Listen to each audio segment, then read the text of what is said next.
Hi, I'm Trevor. And I'm Kyle, and we are closing in on our month of catching up on Keanu for catching up on cinema. If this is your first time listening, what we do is Trevor and I go back and forth, and we make each other watch a movie that we wouldn't normally watch, or one that we've seen that the other one needs to watch. And this month we've been doing Keanu Reeves movies in anticipation for John Wick 3, which I believe will be posted sometime this week. I'm not entirely sure when Trevor will more get than to likely. But we wanted to go through, and we had picked. I had Trevor watch. What was the one I had you watch? Chain Reaction. Chain Reaction, which is one neither one of us had seen, and he had me watch Man of Tai Chi. And we both watched John Wick 3, which was great. Go out to theaters and watch it. What was the first one? The very first one we did, I cheated a little bit. I selected Freaked. Which yes. Keanu has a cameo in it. It's actually an Alex Winters film, but hey, Keanu's in it, so I counted it. I'll allow it. In the words of the immortal Mills Lane, I'll allow it. Actually, of all the movies we had to watch, I think that was the most fun one. Honestly, I mean, there's a reason these movies are off the beaten path. I mean, Yes. Between you and I, we do watch a lot of movies, so when it comes to recommending ones to each other, oftentimes it ends up being stuff that's maybe not the best of the best, but something different, you know?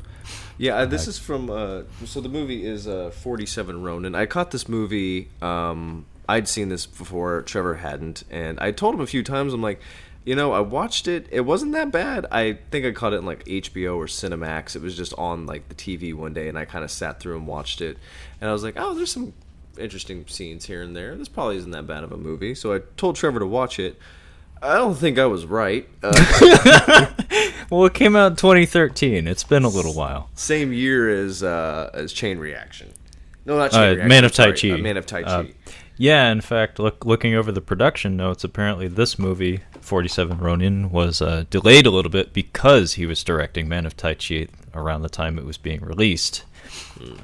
Actually, some of the production history on 47 Ronin is maybe more fascinating than the movie itself. Actually caught a few things. Yeah, how about you share those with us? Well, first of all, this is kind of a loose, I'm not going to say a remake, I think it's kind of a loose readaptation of the 47 Ronin, which is This is the loosest. This is the loosest adaptation. Yes. This is, by the way, Kyle, this is actually based on a historical event, not this just is based a story. On a historical event, not just a movie. I know that. But I was going to say, I was like, I know there's the 47 Ronin. I was like, it's got to be for free because it's so old. Like, it is for free on YouTube, and that thing is 4 fucking hours long.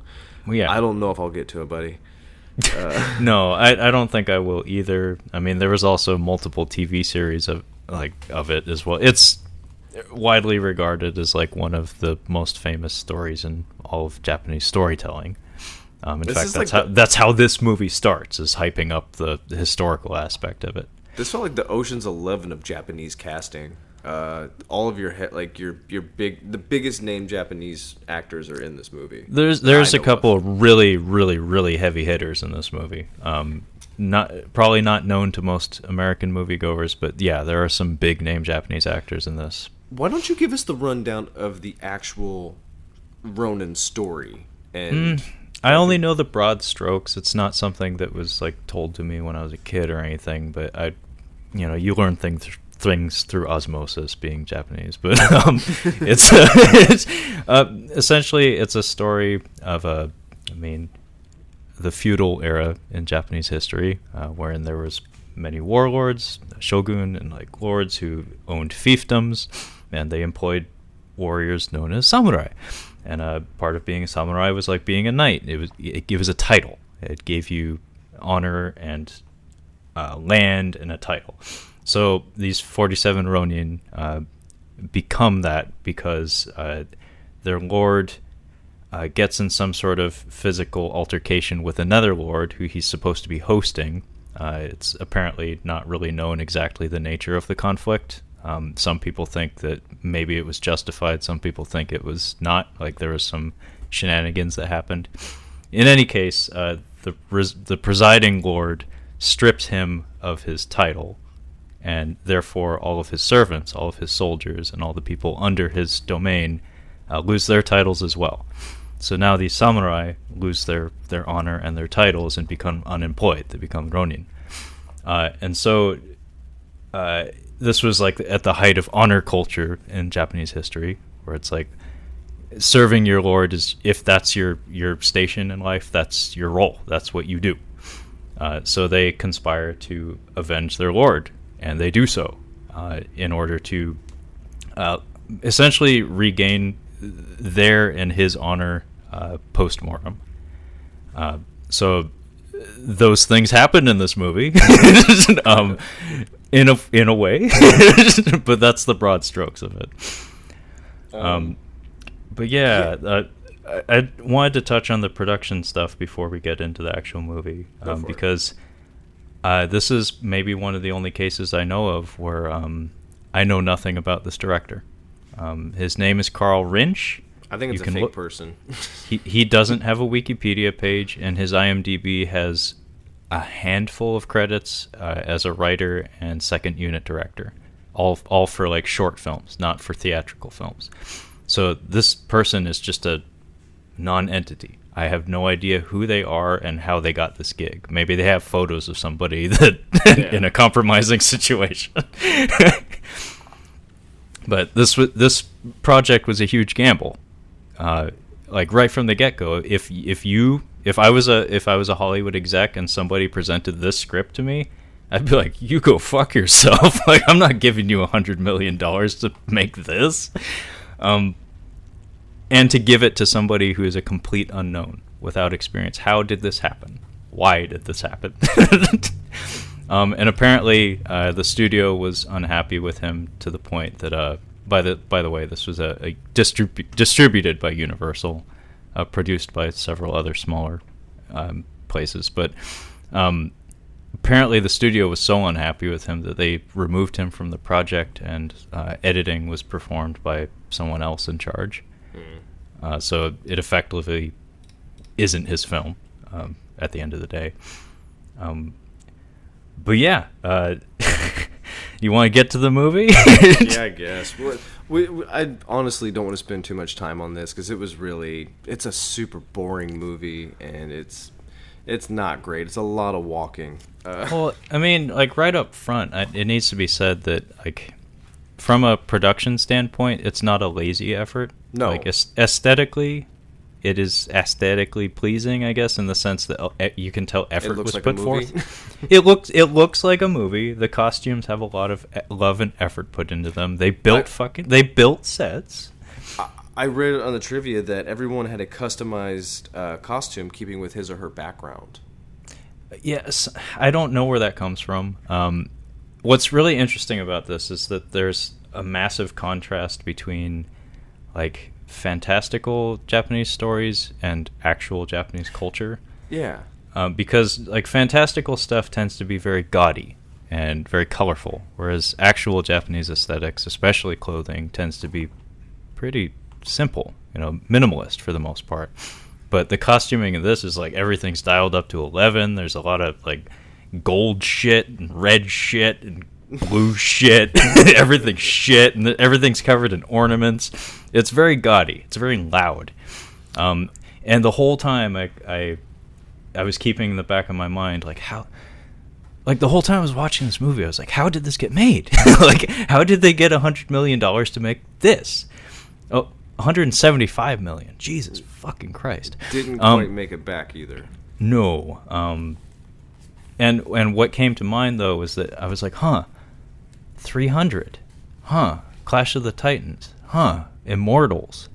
Like this was like a thing that was happening in Hollywood at some point, where it's like we take these semi-historical or like period pieces and then we like metalize them or we put Evanescence music on them and make everything like weird bronze colors like in Zack Snyder movies and shit. It's because 300 made money, and 300 made all the money. It made a ton of money, so they just continued with that. Yeah. I remember watching Immortals and I'm like, it wasn't, I didn't really care for it. There's a sex scene. Visually, I found it more interesting. Some of the performances are terrible.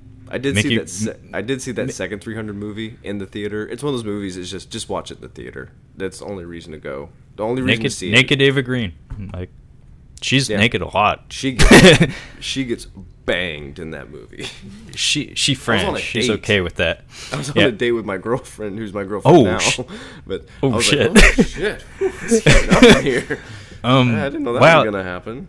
Connection. That's really funny, actually, because she's in both of the Frank Miller sequels. Yeah. 300 and Sin City, and she's super naked in both of those movies. What a claim to fame!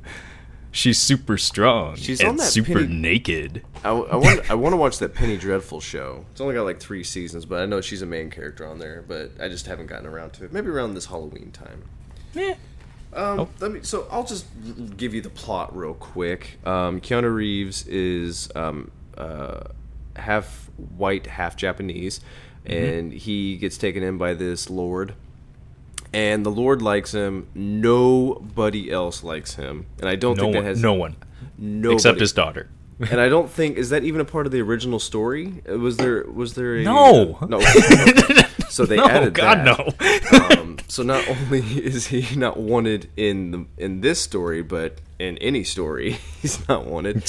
And the Lord is hosting the Shogun and another Lord, and he's tricked into attacking him, and he has to kill himself. And like you said, his whole team is banished, basically, and then they seek revenge. There's a monster at the beginning of this that Keanu kills, and another samurai takes credit for it, and then there's that. I mean, by the way, that monster is never given a name or explanation. It just exists. There's just a monster. Yeah. We might just have to rip on this one a little bit. Like we might just have to pick it apart. I mean, I'll try to keep things linear, but feel free to like jump ahead multiple scenes if you feel like it. Let's talk about the casting. I think the casting is worth talking about. That's the most interesting part. Yeah. This is like, I know that guy. Oh, I know that guy. I know that. Like, I knew a lot of these people. By the way, big fan of Rinko Kikuchi. Oh, really? Yeah, she's very fine, and I think she's a Japanese model as well as an actress, and she's the first Japanese woman, maybe person, to be nominated for an Oscar in 50 years when she was nominated for Babel. Did you know that? I did not. Yeah. I think it's maybe the first Japanese woman in 50 years. What's really fascinating about her career is that she was actually on the struggle bus for a while there. Really? She was not doing that well in Japan. She's very attractive. Internationally, she was doing like pretty well, but in Japan, like not a whole lot of roles were coming her way, and around the time like Babel and Pacific Rim happened, then like things started to pick up a bit. But until then, it's like, I guess maybe she just wasn't doing it for Japanese audiences. I mean, she does have kind of a different look than most Japanese actresses, but I enjoy her work. Yes, we also get Hiroyuki Sanada. Did I say that correct? Hiroyuki. Sorry, my apologies. Hiroyuki Sanada, and then I got super excited for Kakihara. That's right. Tadanobu. Go ahead. Sorry. Tadanobu Asano. Yeah. Just call him Asano. Asano-san. Kakihara. I go with the easiest name that I know is Kakihara. Yeah. If you're not familiar, Kakihara is from Ichi the Killer. Takashi Miike. We did not. We did not do it. You just had me watch that one. I never. Yeah, I had you watch it because I don't know. I got enough of a sense of the stuff you like, and I was like, "This seems kind of punk rock. I think Kyle will like this." Yeah. I liked about a third of that movie. Yeah, it's a weird one. It's a weird one, but it's a it's a Takashi Miike movie, so you get what you pay for. But Tadanobu Asano is like, I like to think of him as like the Brad Pitt or the Johnny Depp of Japan. Yeah, where it's like he does the offbeat roles, but he's very handsome, and like if he's in something, audiences flock to it. He has a moment in here about the concubine that I got a pretty good kick out of. He's very charismatic in any language. We just mention it now. It's not a big deal. He's the Lord. I'm sorry. There's so many fucking names in this. I had to write down and remember. Lord Kira. He's the bad guy, basically. Obviously, he's the bad guy. No, it gets really confusing. Like when I was taking my notes, is the name of the Lord who takes in Keanu is Asano. Yeah. So Tadanobu Asano has Asano killed, but then his character's name is Kira, and it's like, oh shit. I'm like, what is it? Oishi? Oishi is that's Hiroyuki Sanada. Yeah, I looked up the pronunciation, and then I heard the pronunciation on here, and then I heard a different way in the movie. This movie's apparently it was filmed in Japanese, and then they also filmed it in English, and I believe it's dubbed for the most part in this. Yeah, there's a lot of ADR. There's a lot of instances where people's faces aren't on camera when they're speaking. Right. Not dubbed ADR. It's actually kind of interesting. This film actually is presented 100% in English. Yes. Which is kind of an interesting choice to make because they do say explicitly up front, this isn't a fantasy world, this is supposed to be Japan. Yeah. But, my feelings on that is you got to be consistent. If you pick one, you got to stick with it. And they did, so half point for that, I guess. Another couple of heavy hitters that are in this are Cole Shibasaki, who plays Mika, the love interest, who's just there to be... She's just the princess. Yeah, she's just there to be there. Lovely. She's great to look at, but not really much going on there. Yeah. And Min Tanaka he's a heavy hitter, too. He's an older guy that he got started... He's like Alan Rickman. He got started acting in film way late in his life, but he came out, like, guns blazing. Gun swinging. I think I got those mixed up. It's dick swinging, guns blazing. Put the wrong emphasis on the wrong syllable. Gun swinging. All right. But yeah, he's in those Kenshin movies I've been trying to get you to watch. The one with the mummy man. Yeah. He has a dance background, so he's pretty handy with a sword. Rurouni Kenshin, is that what it was? Yeah, Rurouni Kenshin. He was also, like, his first movie, I think, is Tasogare Seibe, Twilight Samurai, which stars Hiroyuki Sanada. The two of them were in it together, and he's excellent in that. And I think he got, like, the equivalent to, like, the Academy Award. Tell me what the Shogun is. I mean, it's kind of amazing, actually, is that... So, he's played by Cary Hiroyuki Tagawa, rather. From? That would be Mortal Kombat. But he plays Shang Tsung in Mortal Kombat. But what's kind of amazing is that his first appearance in this movie, in 47 Ronin, is to preside over a tournament. Yeah, right? I was like, that's kind of perfect. He's also in The Man in the High Castle, and he looks way younger in The Man in the High Castle than he does here. He looks decrepit in this role. He does. In Man in the High Castle, he looks so much younger. I think they kind of played up his age in this a little bit. I don't think he looks that old in real life. Yeah. Because this was at least 3 years before Man in the High Castle. Doing the math here, guys, and it's not adding up. So I guess we should get to the fucking movie. I guess I started snickering, like, from the opening shot, because it's like the Earth, and then we a CGI Earth, and then we start, like, zooming into it on Japan. Yeah, we get some exposition here, and it was really bad CGI, and it's like an exposition dump, and they're doing the thing where we got to explain it to the people in. The slow people in the audience. Yeah. We use words like samurai, but then we put a comma behind it and then explain what that is. And then they're like, samurai, shogun, ronin. And, like, each and every one of these has comma, masterless samurai. And, like, samurai, basically a knight. And it's like, just in case you didn't know. A ninja knight. It's a ninja knight. It's a ninja knight. It's an Asian knight. And then, like, basically we're just talking about how this is the story of the 47 Ronin. This story holds great significance to Japanese history, and I actually wrote the quote, to know the story of the 47 Ronin is to know the story of all of Japan. I was like, okay, And this is, I'm sure, exactly how this story was intended to be presented to audiences. Yes, no one from that time would be disappointed with how you portrayed. Yes, their living ancestors have their journals, and they make many notes about the witches and dragons and random bull deer dragon things that live in the woods. Yeah, they tell us about Keanu. He plays Kai. They keep calling him half-breed. I'm not comfortable with that term. But he's half Japanese. Yeah. We're in Japan, he's half Japanese. So if he was in America, we'd just call him half American. Yeah, the shots when we're introduced to him run through the woods, they use that effect that it is my least favorite editing technique. It's like slow motion, but it's a strobe effect. So like it looks like there's frames missing.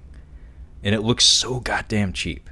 And it looks like we're using slow motion, but we didn't film it in slow motion. So it's like a post-production fuck up or something.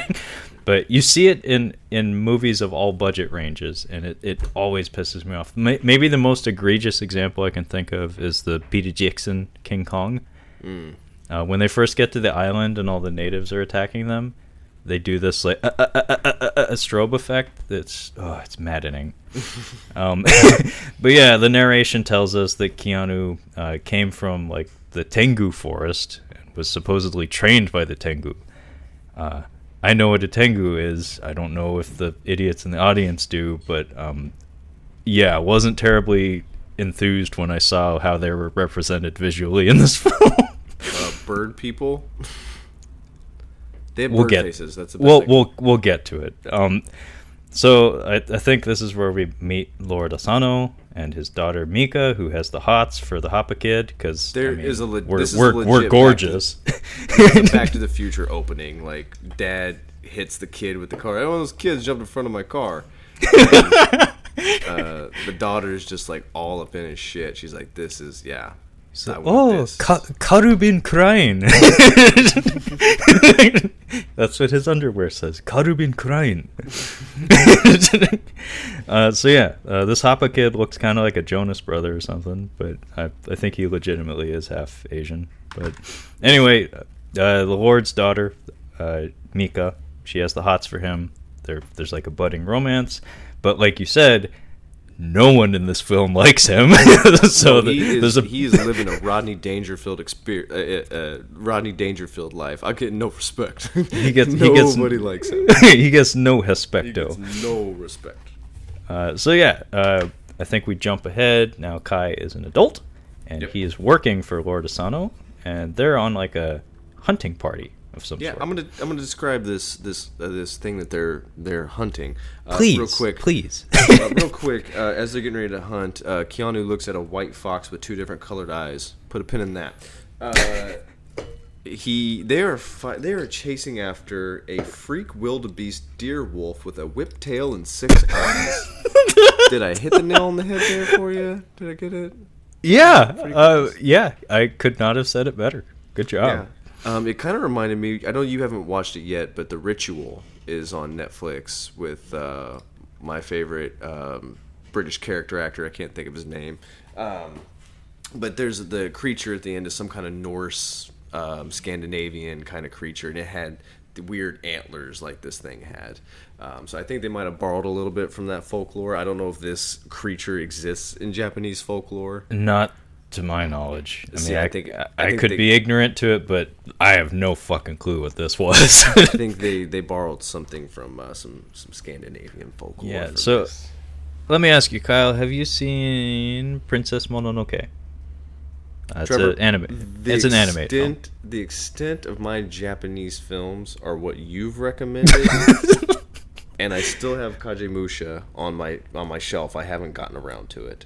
I can only do a 3-hour movie once every couple of months, and I gave it to Schindler's List this month. So, okay, good for you. It's coming up. It's coming up. Okay, duly noted. So if you have to ask, just remember if you made me watch it. Okay, so Princess Mononoke was a Hayao Miyazaki animated film. It was a big deal even like internationally. So it actually made theaters in this country, and they got Minnie Driver to do a voice. Oh, that's great. Yeah, she got a good voice. Yeah. Anyway, like one of the opening scenes of that movie is very similar to this sequence. It's a dude on horseback fighting a monster in the Japanese wilderness. I would not be surprised if there was some inspiration drawn from that. Long story short, for some reason they're hunting this thing. I don't even know what it is, but they want it. Our boys get knocked around. Everybody's wearing really gaudy, bright red samurai armor, by the way. Keanu just has like brown robes. Like he looks like shit. Like he looks like he's covered in fecal matter. But one of the samurai gets knocked off his horse and is in trouble. His name is Asano, and he exists to be a jerk. Yeah. He's the ass. He's the asshole. He is the give me a second. He is the Hiroyuki Sanada in The Last Samurai. Exactly. He's the Bingo. dick. He is the dick. But he is a useful dick. he is a dick with utility. There's three types of people in this world: dicks, pussies, and assholes. But yeah. Dicks you can use.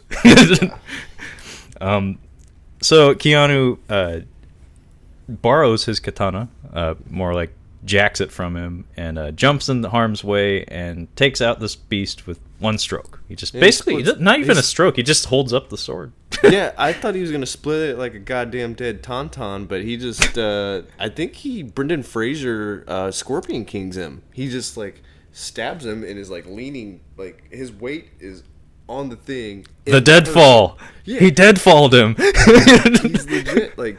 When he stabs the rock, oh my god, that's one of the best things I've ever seen, is when he stabs the rock and he's leaning over, and Arnold Vosloo, you can't see me folks, but you'll see me, Trevor, he just like gets stabbed, and then Vosloo just, no, he just goes, he's like doing like, no, he runs in the frame to do it. It's really great. One of same franchise, Arnold Vosloo chasing his own spirit at the end of the first one, when it's being carried off on the chariot, he's like running after. Oh, it's so funny. Arnold Vosloo is great. He was scary in Blood Diamond, scary bad. Yeah, he was not a nice person. He was not a nice person. Keanu kills the beast. He kills it basically by summoning the power of Grayskull, and it just runs itself in half. And it dies in one stroke, and then Lord Asano dismounts, cuts off one of the thing's horns, and says, "For Akko," which is the land that he resides over, or presides over. Is he going to grind it up into some kind of, like, sex thing? Dick pills, yeah. He's making ancient dick pills. I guess that's the entire reason we risked 20 people's lives, is so me and Tanaka could get it up tomorrow. Yeah, it's going to have some kind of significance. They're going to grind that shit into... Well, I mean, that's why he's inviting Kakihara over, so they can hang out together. They can party together. He's like, hey, I got the stuff. Let's party. So before we leave the woods, though, Keanu sees the fox again. Yeah. So did you put that pin in that fox? Because you really should. You should put a pin in that fox that had two different colored eyes. So we get a establishing shot of what is essentially, I don't remember what Skeletor's lair was called, unfortunately.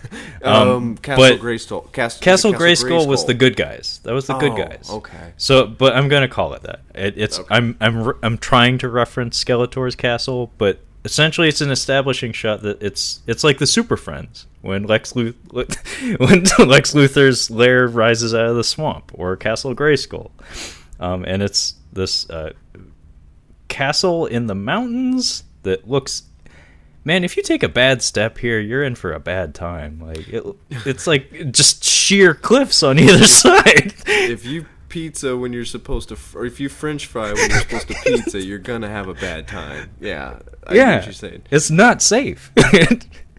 And this is Lord Kira's castle, and so we're introduced to him, and then I believe he's Lord Kira, played by Tadanobu Asano. He's got luxurious long hair, and all his stuff is blue. The good guys are red. He's hanging out in like the foyer or something, and then the Foyer. I don't know. Yes, the Japanese foyer. Yes. And then this fox, the multi-eye colored fox, just kind of saunters in, and it turns into Rinko Kikuchi. Yeah. And we're led to assume she is some sort of witch. In fact, She's they call her called the that. witch. Yeah, she the is witch. called the witch. So it's at this point that's firmly established that Lord Kira is our big bad. He's up to no good. We're not entirely sure what sort of bad news he's up to, but he's got ill intent. If you don't know anything about this actor, he has a villain look to him. He just has that, like, he's up to no good. I can tell. So we cut back to Ako, Lord Asano's domain, and the hunting party is like returning. His daughter Mika is there, and she's like doing the thing where she's like looking over people's shoulders, like, I'm looking for somebody who's maybe, roughly about a head taller than everyone else in the cast. He was in the Matrix. He's a foot taller than everybody else.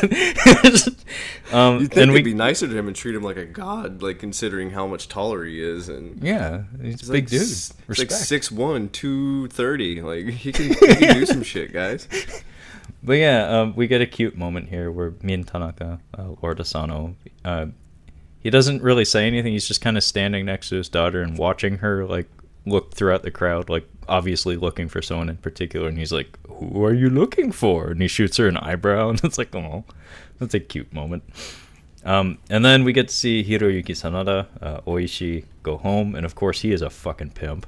Like he just saunters into his house like, "This is mine. All of this is mine." And his wife's like taking off his coat, and like he doesn't even pay her any mind. And his son is like in the yard beating ass with a bookend, like training with swords and stuff. And she mentions that, "Oh, your son is really desperate to get your approval. Hint, hint." Well, I want him to be successful, so he's never gonna get it. He's trying to get it. Well, I mean, like, actually, that is literally how it plays out. He just kind of sits down. He's like, "That's nice, wife. Are you gonna go talk to your son?" "No." It's like, I'm just gonna let him keep, working. He's working right now. Yeah. And the son's name is Chikara, and it's really funny actually because his fate at the end of this film is complete bullshit. Because like if you can actually like pull up the list of all the names of the 47 Ronin who, committed seppuku and everything. And his name is on that list. So he did not survive. Did you see 300, Trevor? Did you see it? I may have. So Keanu and Mika are reunited. Keanu apparently is not allowed to live like in the palace grounds. He has to live in a straw hut in the rainy woods. Yeah. And this looks miserable. But Mika like goes out to visit him, and she's got like fanciful robes on and shit, like really luxurious stuff. It's like, you sure you want to go out walking in the rain and all that?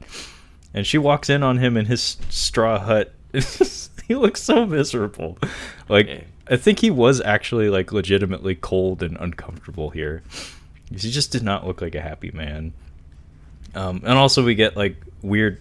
Keanu has a weird body. I mean, he has weird. I call it baby body, where it's like there's no tone. Like you can tell he's athletic. Like in the John Wick. Athletic.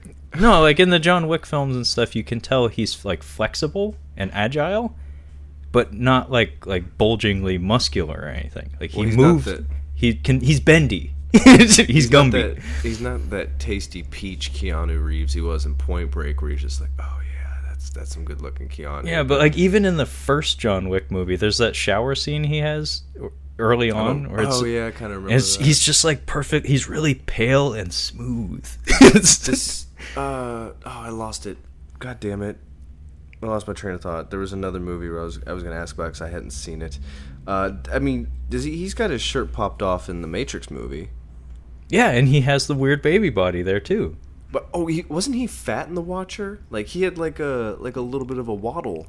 Yeah, there's that. I can't remember the name of the movie, but apparently there's one like weird indie movie he did where he was overweight at the time, and it apparently aided with the character. So I've never legitimately seen like fat Keanu. But I'm kind of curious what it looks like. I'm sure it's awful. Because, like, skinny Keanu's not great. He's a face man, not a body man. Correct. So, yeah, they have a reunion in the woods, but they also have this Romeo and Juliet type situation going on where they're not from the same world. It's more like Leo and what's her face from Titanic, Kate Winslet. Yeah, dude, I have to watch Titanic again. I don't know what it is. I've been hankering to watch it today while I was in the gym. Guess what music video was on? Exactly, it was Celine Dion's "My Heart Will Go On," just playing on a TV, not the music that was playing in the gym. Well, but I mean, you come for Leo, you stay for Billy. I mean, I'm staying for Billy. I mean, David Warner's pretty great too. Kathy Bates too.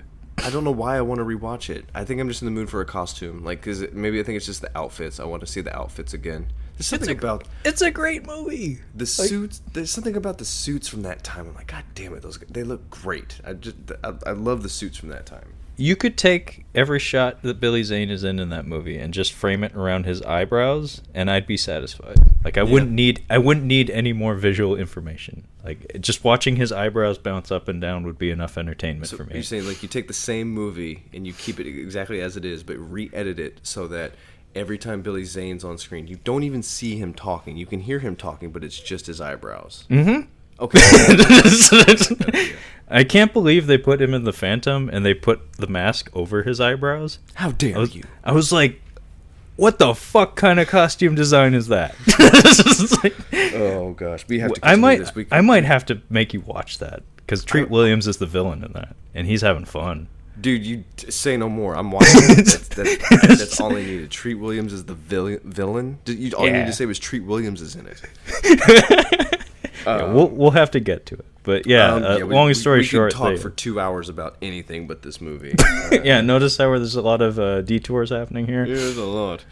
So yeah, you have your place, I have mine. That's the thesis of this relationship, is that Keanu is of a different class than Mika, so they can't be together. And then the procession arrives. This would be Shogun. This would Kakihara. be Tokugawa. Tsunayoshi Tokugawa. That would be Cary Hiroyuki Tagawa, Mr. Shang Tsung himself. He shows up. He is in gold. All his shit be gold. He's gold as fuck. Yeah. Everything he's got is gold, and he's got a cool dog. I don't know what breed it is. It might be like a Tosa or an Akita or something. I hate Nikita. I hate Nikita. Might be a Tosa, I don't know. But anyway, all his shit is gold, and like I said, he is here to preside over a tournament, which I was like, is he going to say finish him? Is he going to say flawless victory? He says hurry the fuck. He does tell this guy, like, hurry up. That's his voice. I'm not trying to be racist. Like, that's legit what his voice is in this. Yeah, it needs to be said, he is Japanese American. Like, he speaks Japanese to some extent, but as far as I know, his mother tongue is English, and so this is a performance. He's speaking with a pseudo-Japanese accent, whereas a lot of the other actors are actually speaking with legitimate Japanese accents. I'm not doing an impression of a Japanese stereotype. I'm doing an impression of a Japanese American doing a Japanese stereotype. Yeah, no, like, no joke. He's actually doing it, and there's a couple of other Japanese American actors in this movie who are doing the same thing. Would that make me Robert Downey Jr. in Tropic Thunder? Yes. Tropic Thunder is going to come up a little bit later, sir. Yeah. I had a real Simple Jack moment near the end where I couldn't keep it together. Oh no. So Shogun he's there. We've got Kakihara. He's there with his crew, and I guess there's going to be some kind of tournament where the two lords are bringing their best fighters. And this is where I had a good laugh, and I really liked Kakihara here. He's talking with him. He's like, "Your concubine." He's walking with Lord Asano, and he's like, "Your concubine is very beautiful." Like, he's, I guess, paying her a compliment. He's like, "That's not a concubine. That's my daughter." And they keep walking, and he shoots her a look like, "Oops." Sorry. It's really funny. Yeah, no, I got a laugh out of that too. Lord Asano is supposed to be hosting the venue for the tournament, and during like all the festivities and stuff, there's a kabuki troupe who are doing performance, like the opening act for the tournament essentially. And during all the festivities, Keanu notices the witch. There's a lady in the crowd. She got 2 different colored eyes. She's suspicious. Did you mark that pen? Did you? He does the math, and he tries to warn Hiroyuki Sanada. He says, Oishi, there's a like different colored eye person in the crowd. I think it's a witch. And he's like, supposedly only demons can see witches. I don't know that demons exist, although, giant bull dragon deers do, so I don't know why I'd be questioning the existence of demons. But basically he says, you're full of shit. You don't know nothing. And then what happens here is that Asano, the jerk from the woods, he was supposed to be the representative in the tournament. And when somebody goes to fetch him, though, in this case Keanu, he discovers that he's like foaming at the mouth and has his eyes rolled back in his head and is basically useless. And this is where Shang Tsung gives the hurry up because he's getting impatient. He wants to see blood now. So in an act of desperation and I guess trying to honor his lord, Keanu puts on Yasuno's armor, like his red armor, and he steps out to the tournament venue to stand in for him, I guess. By the way, his opponent is the fucking Silver Samurai. Super Shredder. This is the Mountain versus the Viper, one of my most favorite episodes of Game of Thrones. This is literally what it was. It was this giant dude versus this fit, shorter guy. But this costume, it's like the face of it is very obviously an immortal from 300. And then the size of it and like the color of it are Silver Samurai, either that or Super Shredder. So this whole time I was just like, what the fuck am I looking at? I think this guy is actually an immortal because of his death. The way this thing dies later, I'm like, I think he was a ghost thing or something. I think he was a golem or something. It was really weird. It was really weird. I don't know what the idea they were going for here was, but long story short, Keanu steps to this gigantic Silver Samurai. They have a little sword fight at the tournament venue. It sucks because you can tell that this was more than likely decently well choreographed, but it's really badly edited. Like, it's very jarringly put together, and it just doesn't look very good. And Keanu ends up getting his helmet knocked off, and Shang Tsung immediately calls a halt to everything, because even at distance, apparently, he can like spot a half-breed anywhere. I think he was a bit further away. I think that he wouldn't have realized. I think somebody else would have had to been like, Shogun, that dude's kind of white. That guy's kind of white. But yeah, he orders that the contest be halted, and then he tries to have Keanu executed. Immediately, he is not fucking around. He doesn't even think about it. But then Lord Asano steps in. He doesn't even think about it. Nope, kill him. Yeah, his helmet comes off. He's like, kill that man. Kill him. So Lord Asano, though, pleads that he not kill him. So instead, Shang Tsung just has him beaten by all of his compatriots. And it's important to note that one of them, the fat guy, ends up apologizing to him on the sly, but still beats him. And the music swells, and it's supposed to be this big dramatic moment where it's like, I cannot be bothered to care. No, I mean, it's Keanu getting beaten. Like, it's not that big a deal, guys. I mean, put it this way. It's not Denzel getting whipped in Glory. That was infinitely better, but it was intended to have, I guess, the same effect. Is that the movie where they're doing the Lord, Lord, Lord? That would be it. Sometimes it gets stuck in my head, and I know I'm absolutely not supposed to be singing it, but it'll get stuck in my head, and I'll start to kind of hum it a little bit. Like I have to stop. I have to stop doing it because it's not appropriate for me to. I mean, it is. It's both haunting and beautiful, and it does get stuck in your head, especially the part. Yeah, it got stuck in my head a couple of days ago, and I started to do it out loud. I'm like, stop. Whoa. Let's not do that. Not okay. So next scene I think is Lord Kira and the witch. I thought they were gonna get down to some fucking, but no. As it so happens, she just wants his blood so she can make a hate spider. Yeah, I'll run us through this. I'll make this short and sweet. Sure. Kakihara is evil. He's got a witch. The witch uses his blood to make a spider. She kimono octopuses her way over a wall, puts the poison spider.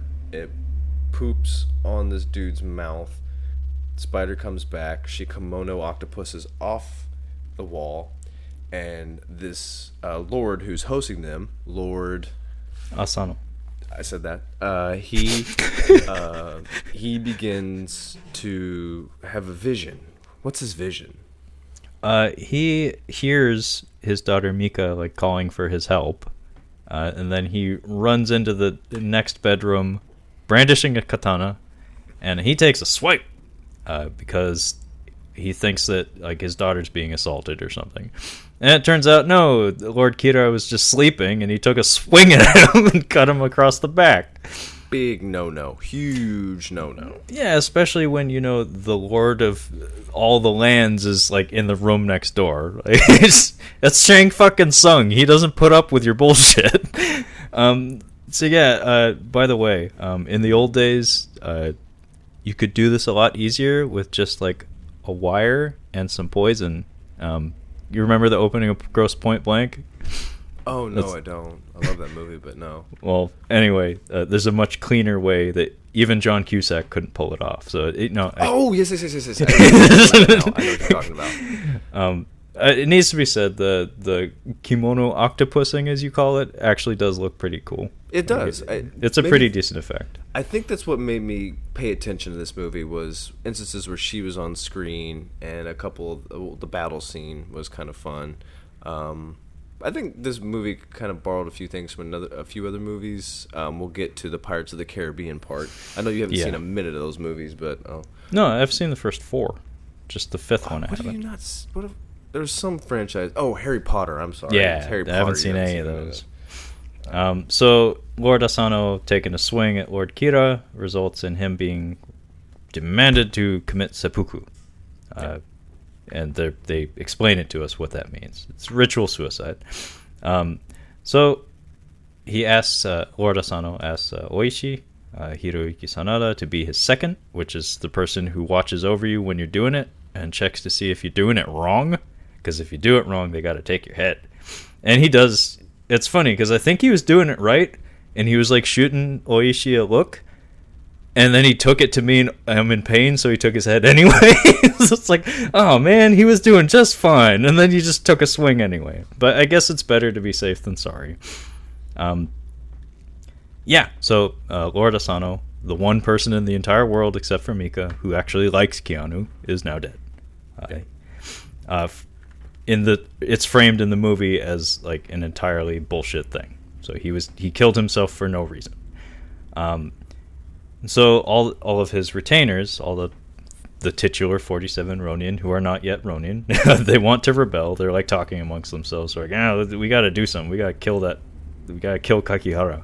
I don't know how we're gonna do it, but we got to try. And I got you. Please pick it up. So, here we go. Shang Tsung tells them basically, all right, here's the deal. His honor's restored. However, his house is now going to be Lord Kakihara's. It's going to be Kakihara's because he's going to marry the daughter, Mika. Yeah. And he's going to marry you in a year. You get a year to mourn. And then you're gonna stay in his. You're gonna stay in his quarters. You're gonna stay with him, Kakihara, until that year is up. And he tells the Ronin, he's like, you guys can't take vengeance on him. I know you. I haven't given you any reason to, but you just can't. You can't do it. It's kind of weird. He almost plants the seed in their head because there was no real reason. Like, well, he got his honor back. This is just kind of what happens. And he's like, don't Don't you try Don't to you take do- vengeance. Don't you Do not retaliate. So what comes of this is the 47 samurai are now the 47 Ronin. Keanu is just taken away somewhere. Gone. Yeah. And then Oishi, again, Mortal Kombat reference, Lord Kira like whispers to one of his retainers, throw him in the pit. I was like, oh, the pit. It's like, where's the spikes, though? They put him in this disgusting pit for a year. It's the pit that Michael Jai White is in Undisputed 2. For a year. 1 year. And then they just like randomly pull him out, though. Like after 1 year, they just pull him out and actually drop him at home. Like all of his lands were seized, I'm guessing, so his wife and his son now live as peasants. But they don't call him a cab, but they like actually drop him at home with his wife and his son, and he immediately gets the business. Yeah, like go ahead. He did some like Count of Monte Cristo shit where he was scheming. Okay, I'm sure he's been given like almost little to no food for that whole year. He's been drinking rainwater, eating mud probably too. He's not going to be there mentally, I would think. Like he would be kind of out of it, but immediately he's like, I need 3 horses, and I got to go find that Daywalker. Sorry, different franchise. I have to go find Keanu Reeves. And yeah, we go to the Dutch island, and this scene, I feel like it's Pirates of the Caribbean. It's Pirates of the Caribbean. The tone changes here. Like what's really strange is I think this was meant to be bigger, because we're here for like 3 minutes. 3 minutes of screen time. Yeah. And what's more, if you've ever seen any promotion for this movie, be it a poster or a trailer or what have you, there's a certain person that's very prominent in all of the promotion for this movie. He's a fella that's covered in tattoos. He's got a skeleton face. Guy's name is, I think, Rick Genest. He's like a model, not an actor, but he's known for his tattoos, and he was all over the promotion for this movie. I'm looking at the poster right now. He's the second largest figure on this poster. Let me look. And he has one line, and he is in like 3 shots of this movie. So I'm guessing all of his shit is on the cutting room floor somewhere. Yeah. You're absolutely right. I know, because I remember the fucking trailers. He was all over them. He's got a gun. This is supposed to take place in the 18th century, by the way. Yeah, they had flintlocks and stuff. But yeah, so this character, who is the second most prominent figure on the poster, is in like 3 shots of the movie and does nothing. He's just there. There's a few, Jesus. I don't know what that was all about. I guarantee you pull up a trailer for this movie, you will see him in multiple shots of it. I got you. So anyway, this Pirates of the Caribbean scene is essentially, well, it's like Rambo 3. If you remember the opening of Rambo 3, where John Rambo 1, and I've seen no Rockies, so there you go. Oh, well, basically it's just Sylvester Stallone in a fight club. He's the first. He's the first person you see in 47 Ronin. Wow. This is the opening shot. Is this fight scene? Yeah. The editing in this trailer, they completely trick you into watching this movie. Oh yeah, no, I remember the promotion for this. I thought it looked like crap back then, but I was proven to be correct. Keanu is fighting a big, unnecessary CGI ogre man. Yeah. Why was this person CGI? No reason. It brought to mind Mr. Hyde from Van Helsing. I tried watching that movie. Holy shit! It is hokey. It's very hokey. I could not get past the first 10 minutes. I can't do this. I cannot sit through this movie. But yeah, I don't know why this person was rendered in CGI. I mean, maybe all you need to. He gets decapitated. So yeah, he's decapitated. Oishi runs up on Keanu, and they do this thing where it's unclear whether or not Keanu recognizes him or not. So they have a little sword fight. It's decently well choreographed. I thought it was pretty decent. But what happens here is they trick the audience into thinking that they're fighting legit, and then they slip each other the high sign, end up stabbing some people, and just running out of the venue. And then this escape sequence is 20 seconds, and then explosion, and then we're gone. I think never to go back. I think Avengers Endgame took a few notes here. All right, we're gonna take care of this almost immediately. They just escape. I when you come up on this, like, it's cool. Like the first shots of this place, it looks like Shipwreck Cove from Pirates of the Caribbean. It's just a bunch of ships just mashed in. Yeah, the lighting and the tone here did feel like there was meant to be more going on. But we're in and out real quick, and then Keanu and Hiroyuki they're walking together, and it's so hazy as to why he needs Keanu. The only reason why he did it, that's what I was gonna say. I'm like, there's almost no reason. He's just like, yeah, she was a witch, so he was right. Like, okay, even if let's just say, for instance, that this story did have a half Japanese guy who was right about something. There's no fucking way he's gonna spend all that time. I want to see the journey of him getting to the Dutch port. Like, how long did it take him to get there? They just show a few like nice helicopter shots of him on the coast, based on the cove. It looks like. Yeah, they do the Lord of the Rings traveling shot. Yeah, and he's just like, yeah, it's because you knew, like, the Lord liked you, and you knew that it was a witch, and maybe you have some. Maybe you do have demon powers or something. Yeah. Yeah, it's kind of unclear. Also, Keanu's demeanor changes radically from this moment on, where he becomes kind of a dick. Where he's hardened, I guess, is what we're trying to do here. Also, his fighting ability in the Fight Club sequence is like heightened, where it's like, whoa, I guess he got good all of a sudden.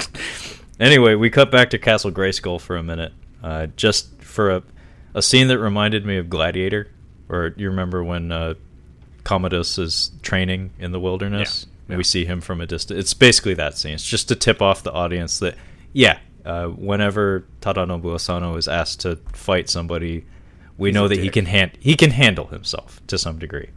He's not a complete loser. And he learns that Keanu and Oishi are on the loose. And then all the 47 Ronin they just meet up in the woods. He told his son he said, tell the Ronin to meet me at the Black Lake or whatever. And that's where they're all at. The fat guy's taking a bath in there. This was really funny. They're like, oh, it's fucking Oishi.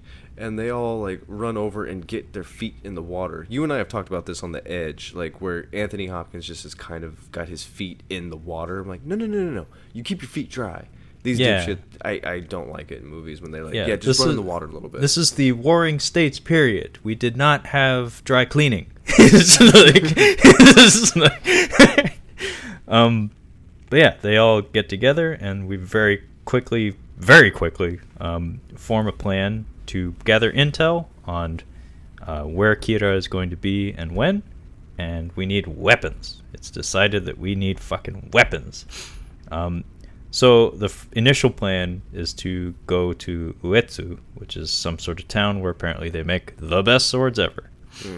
So Oishi volunteers, I think, himself, his son, and Keanu to go do that.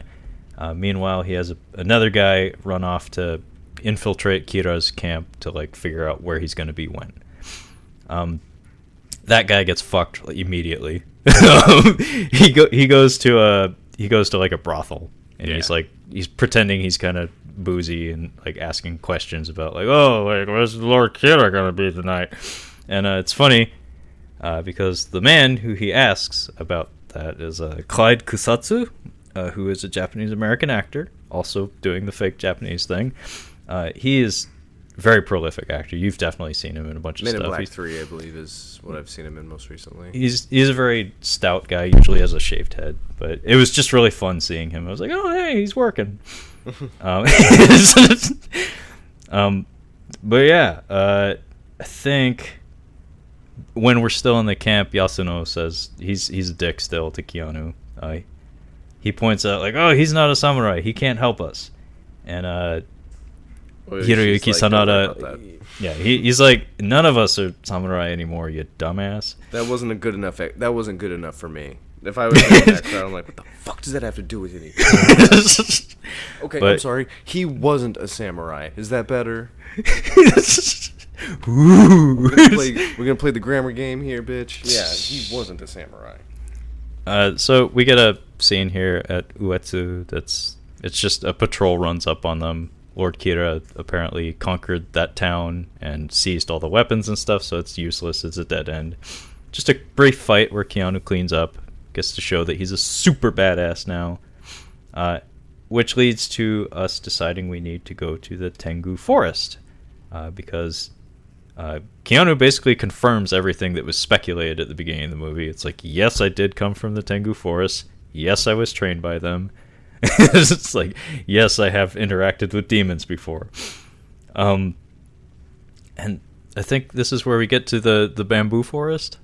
Yeah, I have bamboo place written down. Yeah. It's not Chinese bamboo, though. So no, it's not very strong. It's debatable whether it's strong or not. I'm not sure if it's strong enough to hold Chris Tucker and Jackie Chan. So yeah, we get to the bamboo forest. There's a ghost girl just kind of rolling through, and these guys they're fine. It's not a big deal. It's just a ghost thing. And Keanu's like, all right, we're going to go in here. You guys stay. I'm going to take him. And they're like, nah, man, we got to follow him. They're like, no, we'll just kick rocks for a minute. So they go in, and this was kind of cool. This looked like a nice little set that they built here. Yeah, it was legitimately cool looking. It's like a hollowed out tree. It looks cool. And there's like fungus growing everywhere. It's really interesting. Yeah, you get to this room, and there's Tibetan monks doing the throat singing, but they're all on the ground. They're all prostrated on the ground. They're all wearing yellow robes. Some kind of meditation, it looks like. I'm not entirely sure. But it looks, I think, I was kind of taking just a few little notes here. He just leaves Oishi to stay in there with the monks, and then does Keanu go talk to the Birdman by himself? Yeah, what happens here is Oishi is instructed to keep his sword sheathed. Like, do not draw your weapon no matter what happens. Like, no matter what happens. And Keanu says, just stay here. It's got to be just you in here and me in there. So Keanu walks into a separate room that has a katana with a really funky-looking hilt.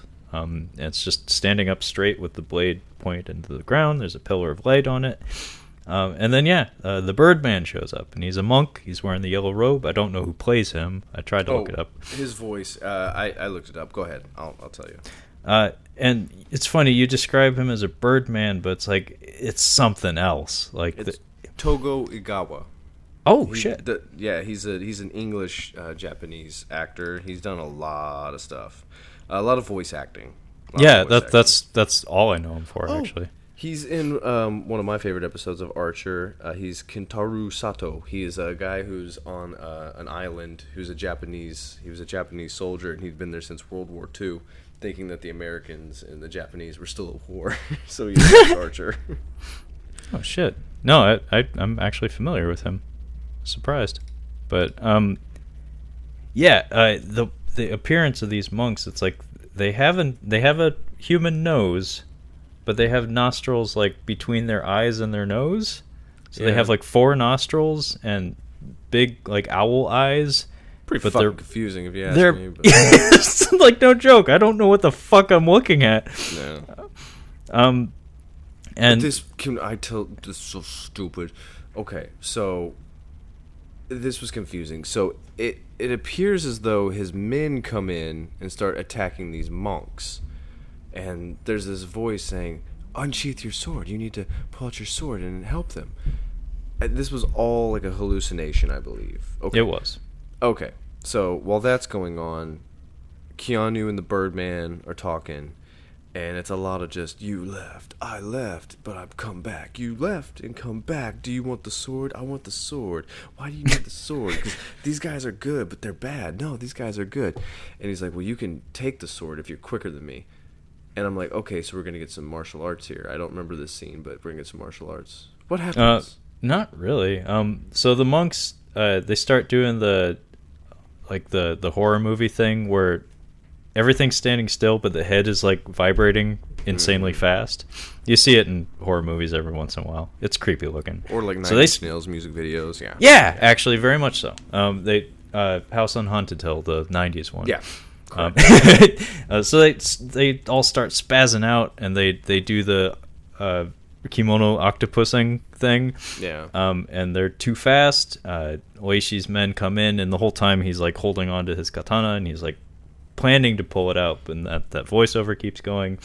All his guys get killed, including his son, but he does not draw his sword. And then it turns out it was all hallucination, so I guess it was a test of some sort. Mm-hmm. Meanwhile, Keanu's test is just to kimono octopus. Like, he just kimono octopuses his way to the sword slightly faster than the Tengu guy. And by the way, Kyle, do me a favor and look up Tengu. Like Google it, because I have never seen Tengu depicted in the fashion that we got in this movie. Oh, wow. Yeah. So yeah, it's revealed to us that Keanu has monk power, so he can kimono octopus when he feels like it. So they get all the weapons, though. They get enough weapons for basically our lead cast members, not all of the 47 Ronin, but just like the ones that have names and personalities. Well, so it's weird. Keanu, as the half Japanese gentleman, kind of takes the lead here. Like, he does. Maybe they were just like, okay, listen, you're taking this Japanese, this really, really important part of Japanese culture, and you're making a movie about it, and you're putting this white guy in as he in the marketing, he's the main person. They're marketing it as a Keanu Reeves movie. Now he's taking over, leading them more or less. Were they just like, no, all right, now we're gonna do the Tengu, and they're like, no, you are not gonna do a depiction of the Tengu. Make it something else. I don't care what it is, anything but the actual Tengu. Make it some yellow-faced bird guys or something like that. I don't care. Just leave us something. You can take a lot of things from us, but not that. Don't take that from us. I think maybe it was just there was no, because I've seen the illustrations. I'm like, there's like, it's just a devil with a long nose. We can't really. I don't know a way that we can do this without it making it look goofy. So like, just make them yellow. Well, they have a lot of very basic characteristics that are common across almost all depictions of them. They hold a leaf. They have dominion over the winds to some extent. They usually wear tall sandals. They have red faces and long noses. They have beards. Tall sandals. They do have tall sandals. I'm sure they have names, but I know what you mean. They have bird feet. Well, they're called geta. Rain sandals. They're elevated so you don't get your feet wet. Well, they have bird faces in a few of these, but not like that. Not like that horse shit. No, they look like a king from Tekken. They have like a normal body than a bird head. Sometimes, yes, but usually their attire and the tools that they hold, and oftentimes they have wings too. Yeah, I really enjoy this one. What the fuck am I looking at? Tengu Guild Wars 2. That looks heavily westernized. Probably.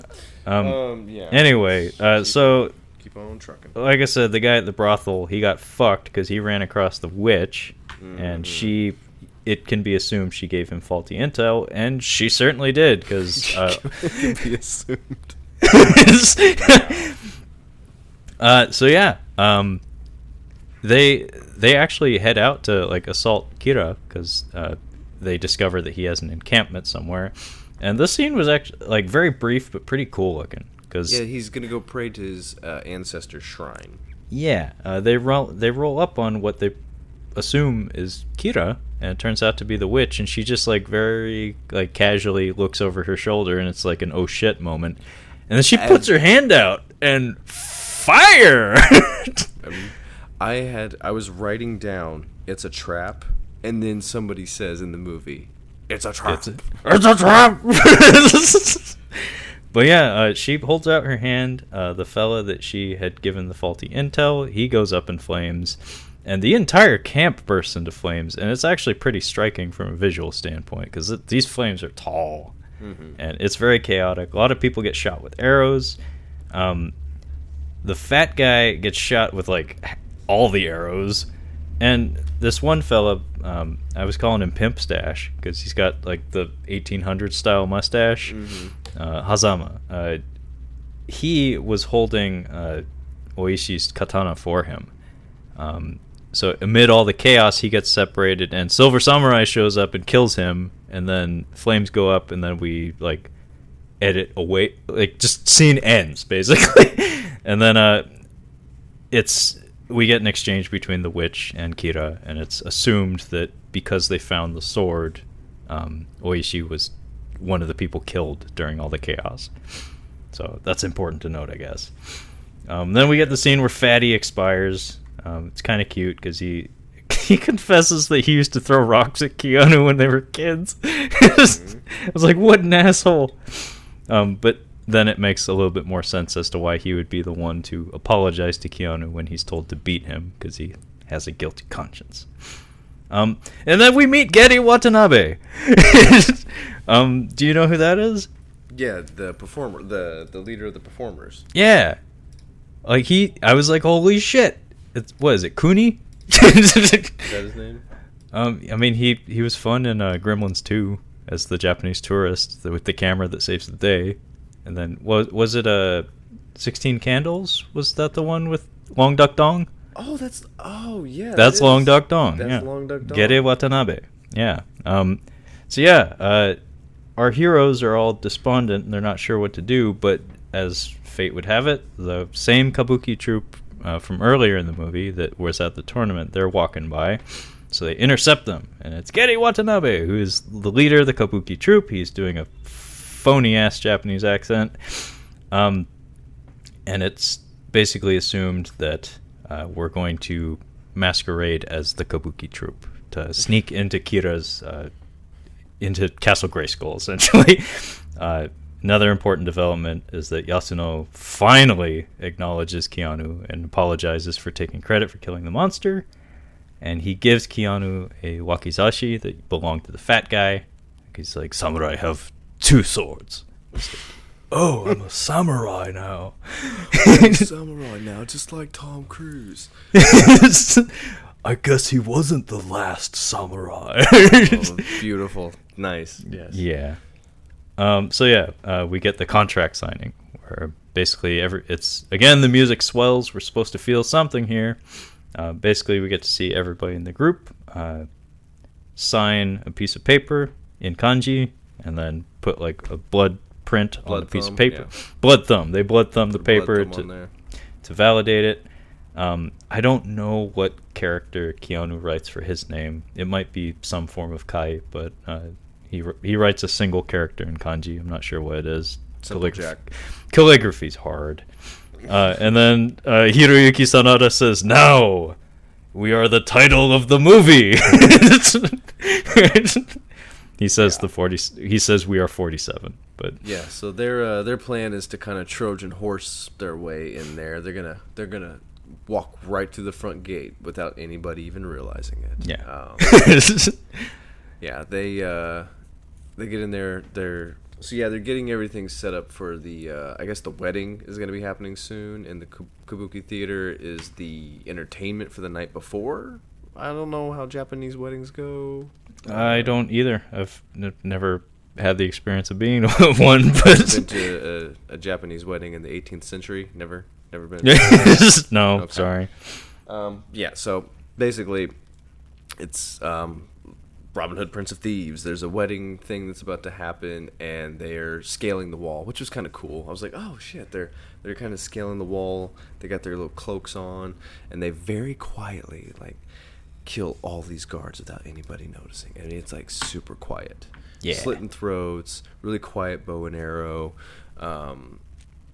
Did we mention that the boy dies? He gets flamed as fuck. Which boy? The boy.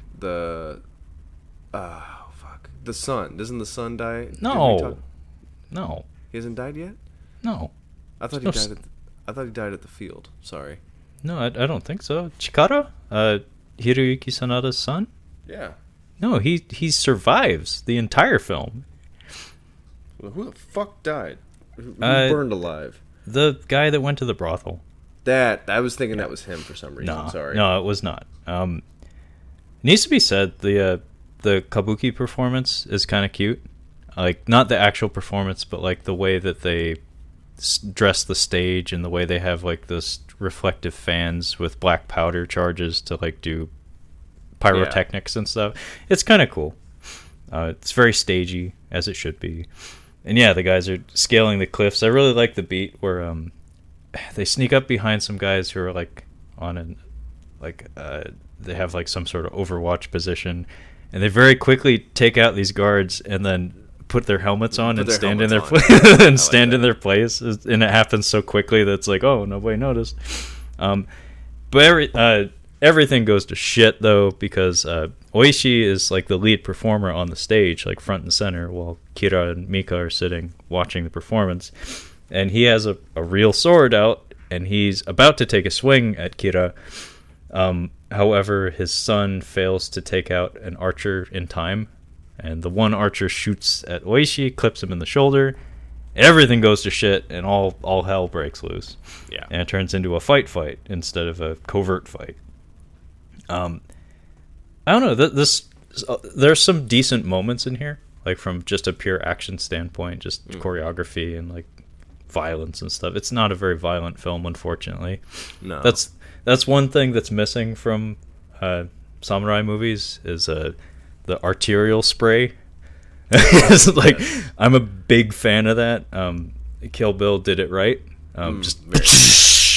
Pressurized arterial spray. That's how it's done. If you've ever seen the Lone Wolf and Cub movies, you'll know what I'm talking about. Like, it's awesome. Unfortunately, I don't think there's a single drop of blood in this whole movie. But yeah, everybody's fighting, and it becomes readily apparent that none of the good guys are gonna die. Like, because if you know the story ahead of time, you know that they have to live so they can die. Yeah, so there's really no tension here. And then the Silver Samurai buys it in the least satisfying way possible. Just gets exploded. He gets exploded on accident.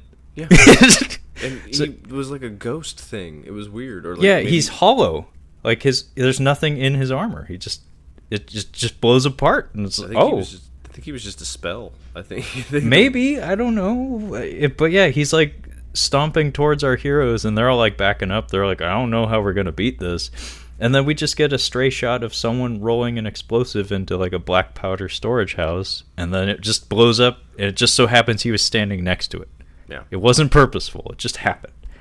What the fuck was the point of him like almost killing Keanu and then killing one of the 5 people in this movie that has a name? It's like you don't, that plantings and payoffs. That's not a payoff. So Keanu and Oishi, they have a cool moment where they're like back to back, and they storm the compound. They get some good kills in there. Keanu goes off and he encounters Mika and the witch. Meanwhile, Oishi is fighting Kira, and so we get the situation where our two main characters are fighting the 2 main bad guys. Keanu is about to fight the witch, and she's like, yeah, you should be afraid of me. And he's like, I'm not. He's like, yeah, I'm not afraid. He says, I'm not afraid of you. He's like, you should be. And then she turns into a dragon because it's a vaguely Asian themed movie. It needs a dragon. Vaguely Asian, and I'm sorry, she's a snake dragon. Snake dragon eel, because like the way snake dragon eel. Yes, I'm comfortable with that description. Yes. Yeah, because like the way the fins and stuff like are kind of floaty. It's like there's water but not.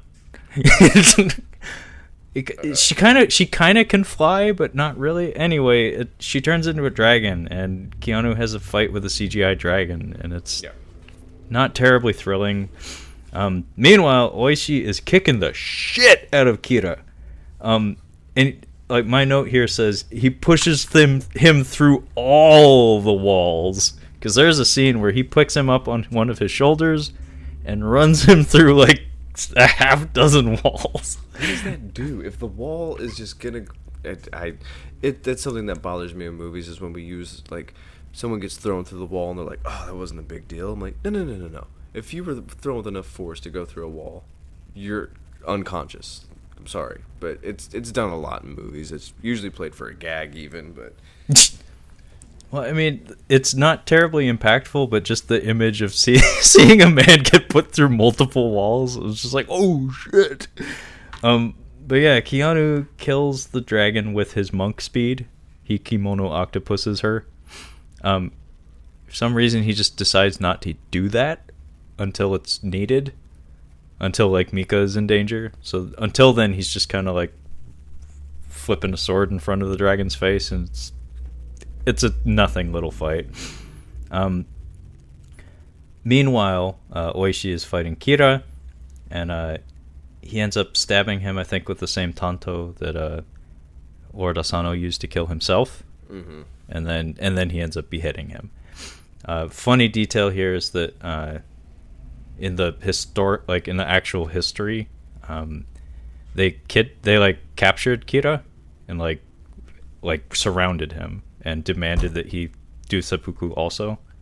And apparently he was just so freaked out he couldn't do anything about it. And that's when they killed him. Man, I think that would have been infinitely more interesting than what happened here. It's like, you get that moment where it's like the bad guy is presented with this dilemma, and it's like, oh, he's shown to be a pissant. Well, I'm sure, like, 278 minutes into that 1941 cut of the 47 Ronin, they probably do it there. Man, I really want to watch it now, like, and break it up into like 3 pieces. Well, I mean, you got to be careful which one you're watching too, because it's been adapted many times. I would do some research. Make sure you're watching like the top quality one. Gotcha. But yeah, they kill Kira. They take his head, and then they just march home because they're getting ready to do seppuku on themselves. Tokugawa grants them what they're requesting. They know they did wrong, but he's like, that was actually kind of badass. So I'll let you go home and kill yourselves. That'll settle the score. Yeah. Man, needs to be said, Mr. Sanada selling those tears like a beast. Like when he's told that he can go kill himself today, he's just like, fucking yes. I really love him as an actor. He's excellent. It makes me sad to see him in things like this, though, because he's wasted. He's so good. And then we get a scene that when I was looking over the production notes, I guess this was an insert, and it seems like actually a sensible one. Basically, it's just a scene where Keanu and Mika have a moment together before they go off to do seppuku. And it's just the two of them just sitting really close to each other. And you can tell it was filmed at a different time because his hair is way different. It's like maybe a little bit shorter and much, much cleaner. And basically... Was John Wick 2014? Could be. I think John Wick was 2014. So he might have been doing John Wick at this point. He may have. He kind of looked it. But yeah, they share some awkward... Star Wars prequel level like romance language, like I will travel 1,000 worlds and 10,000 lifetimes to find you, and she's like, oh wait, he's like, okay, I'm gonna go kill myself for honor. They're both virgins, so I mean, yeah, oh yeah, he's not getting any tail out in that straw hut of his. No, he's just also everyone hates him. He might even be bullied so much that he doesn't even masturbate. I don't think it would be dishonorable for him to masturbate. I think the sadness kills the sperm. There's nothing you can do about it. Jesus. So yeah, we get the actually kind of pretty looking mass suicide sequence. It is a nice scene. It looks good. Yeah, I mean, they get the set dressings right, where it's like, yeah, this does actually look like it's supposed to, kind of. And I do like that Keanu is in the back row, because he is the half-breed, and he's honestly wasn't even a samurai. He's only granted this because apparently he's a super badass. I don't think Shogun would allow this, but anyway. Yeah, honestly. And then Chikara, Oishi's son, is singled out. Shang Tsung's like, no! Oishi is a good person. His bloodline needs to live on, so the son needs to live and he needs to fuck. right now. And then we like doubly fuck over Hiroyuki Sanada, who is clearly supposed to be the main character of the story, but is given very little screen time to work with. The reason I say we double fuck him is because we do that, but when it comes time for everybody to get their blades out and do the deed, we don't see him. We see Keanu go and then fade away.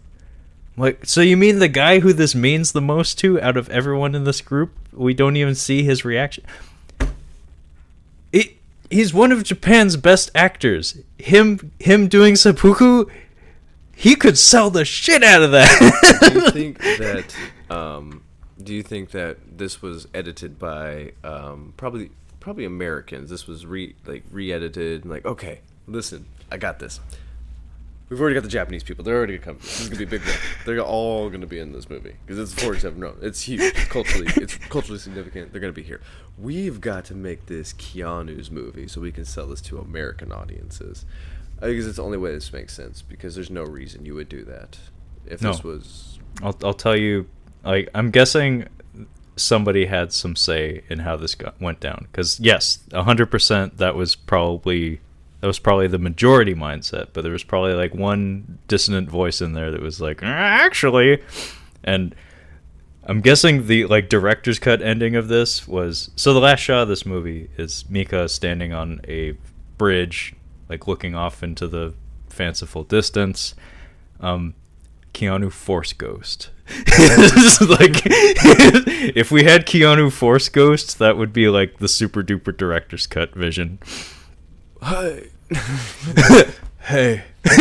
That's what he would say. And then snap to black. Just, he'd be like, hey. No, God. I'm a ghost. Oh, yeah, Bogus Journey. Bogus Journey. When they're looking down on themselves. Oh my God. Yeah, in this movie, that would be great. And then Alex Winter Ghost shows up too. It's like, it's one of his ancestors who was at the Dutch island.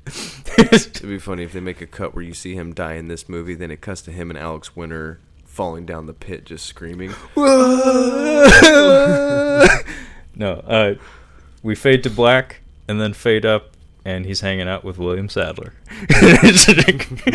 in his death makeup. We just made a better movie. We made a better movie. Yeah. So that is 47 Ronin. And that concludes our Keanu month, I believe. Yeah, that brings Catching Up on Keanu month to a close. These are always fun when we do a theme month. Maybe next time we'll actually watch some legitimately good movies. I don't know that any of these were. Yeah, none of these movies were. I mean, John Wick, of course, was good. The Freaked is worth watching just to kind of see it, but the rest of these movies you can pretty much skip unless you absolutely need to watch them. We did it for you, so. Yeah. But yeah, thank you for joining us as we caught up on Keanu. Oh, wait! One small detail that I absolutely need to share because it's important to me and no one else. There is a film by the name of The Legend of the Eight Samurai that stars Sonny Chiba, among many other Japanese actors. It came out in the early 80s. It has one of the most awesome theme songs you'll ever hear. Sung in English, by the way, by an American. Hiroyuki Sanada is in that movie. Very, like, baby Hiroyuki. And he was a understudy of Sonny Chiba. And so he was like a Japanese stunt performer. Anyway, that movie is basically He-Man, but based on, like, ancient Japanese folklore.